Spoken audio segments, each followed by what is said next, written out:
Remarkable and some would say miraculous recovery of Buffalo Bills player Damar Hamlin has brought millions of Americans together in a very positive way. And the story has a very important Oklahoma connection.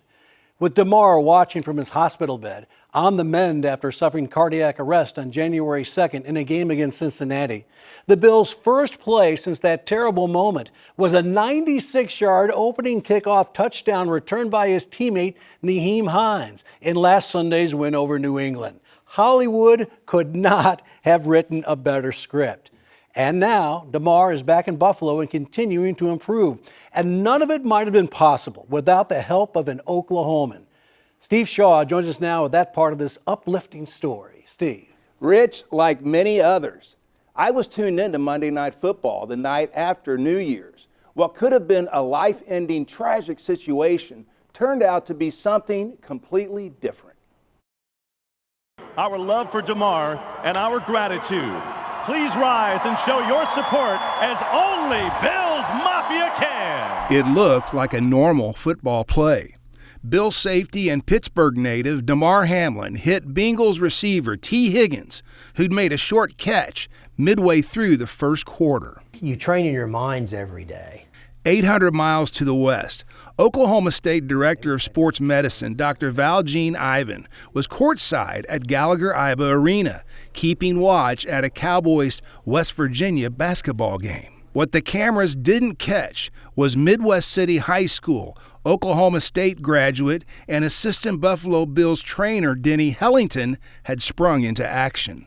Doctors say Kellington quickly used a defibrillator and administered CPR on the field, which kept Damar Hamlin alive and gave him a chance, while paramedics rushed the fallen Bills safety to the University of Cincinnati Medical Center. And he knew exactly what to do. Well, he certainly did. Much credit to their staff. Trainers get very little credit typically, Steve. But they're usually the first ones at practice and the last ones to leave quite often. Which makes what Kellington did maybe even more remarkable.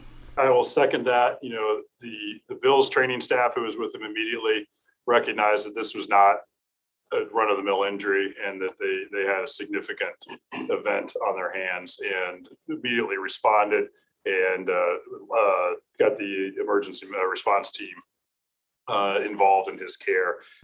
Once Hamlin was breathing on his own and was talking, doctors released him from the hospital in Cincinnati.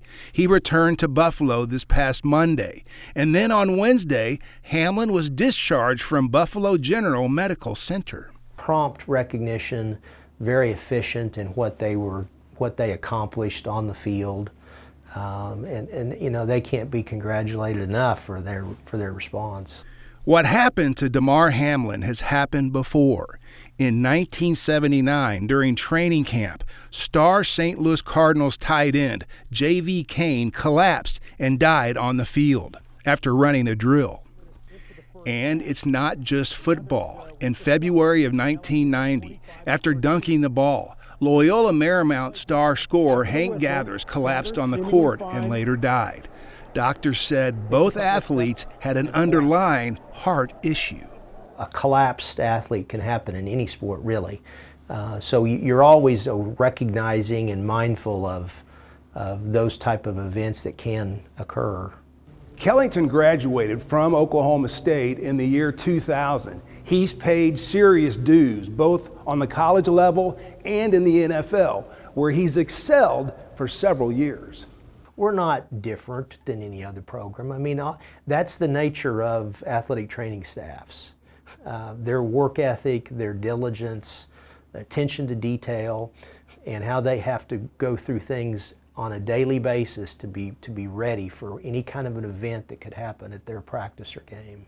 University of Oklahoma Associate Athletic Director for Athletic Medicine, Robert Fulton, says athletic trainers possess the same commitment as the athletes they serve.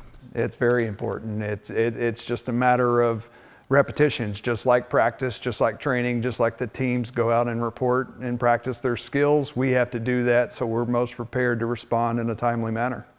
Fulton says while he wasn't watching what happened on Monday Night Football nearly 2 weeks ago, in the athletic training community, word spread quickly. That's exactly right. Credit to he and his staff and the Cincinnati staff and the medical personnel that were trained for that response, that were in that moment, that responded, recognized and responded so quickly. There was a certain sense of immediate urgency, panic, and oh my gosh.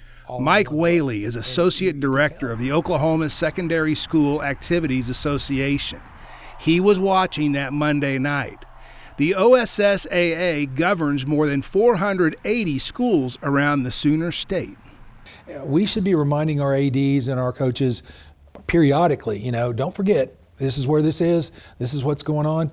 I know within our own staff, we will reach out to our athletic directors and talk to the athletic directors group.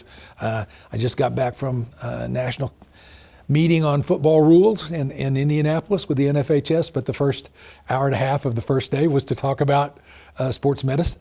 And we just happened to have the doctor that's chair of the sports medicine committee, and he went through this process with us about what could we be doing. And his top two things were have a plan in place, make sure everybody knows that plan, but make sure you have a defibrillator as close as you can get it. That commitment now extends to high schools and middle schools as well.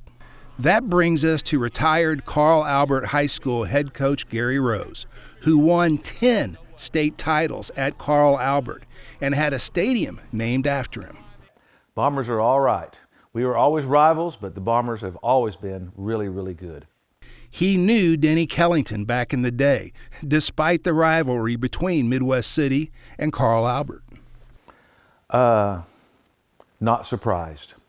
Denny was in our home, and he was in the group we called the Boy Rangers in high school with my daughters, several guys from Del City High, Midwest City High. They were friends from the church we were in, and he was just a great young man. Rose says heroes are born everywhere. He spent 20 plus years just here and there and being patient and taking his time and working and getting an education, and then an opportunity arises and he's Johnny on the spot, saves a man's life and makes national history. I just think that's just phenomenal that you can go from Midwest City, Oklahoma, Midwest City High, Carl Albert High, Del City High, and do your best and end up making an impact. Most of us don't make that big an impact, but we all matter. And Denny has just shown us how that happens, I think. I reached out to Kellington earlier this week and haven't heard back. He's a little busy right now. The Bills are preparing for a playoff game on Sunday.